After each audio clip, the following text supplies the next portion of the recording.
Good evening mga kapuso! Definitely a night to remember ang fiesta sa Bugayon, Pangasinan na napuno ng saya at tawanan dahil sa Kapuso at Sparkle Stars na all out sa kanilang performances. May report si Sandy Salvacio ng GMA Regional TV.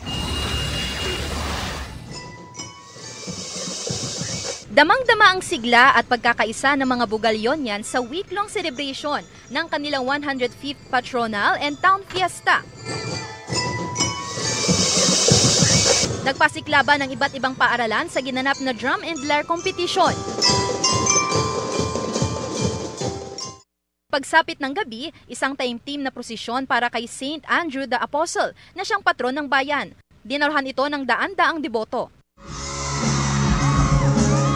Kasunod nito ang pag-arangkada ng GMA Regional TV Kapuso Fiesta na pumuno ng libo-libong bisita sa Municipal Auditorium. Simula pa lang, nang ibabaw na ang halakhakan sa venue nang makipagkulitan si Kapuso comedian Pepita Curtis na host ng palabas. Naghandog ng back-to-back song numbers sina Kapuso singers Chloe Redondo at The Clash 2023 Grand Champion John Rex. Nakaka-inlove na awitin ang hatid naman ni Sparkle artist Rahil Bitya na isa sa mga aabangan sa upcoming Kapuso series na Never Say Die. Full force naman sa pagpapasaya ang magkakapatid na Cruz mula sa GMA Afternoon Prime Series na Cruz vs. Cruz. Sumabay ang crowd sa awitin nina Elijah Alejo, Lexi Gonzalez at Christopher Martin.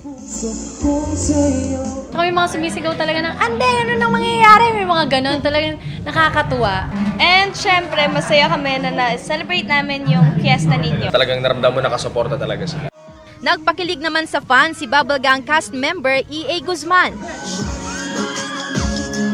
Talagang gusto ko gusto ko yung nagpapasaya ng tao. So sana naging masaya at marami kinilig ng mga taga-Bugalyon. Pinakainabangan naman si Kapuso actress Carla Abellana na may baong sweet performance.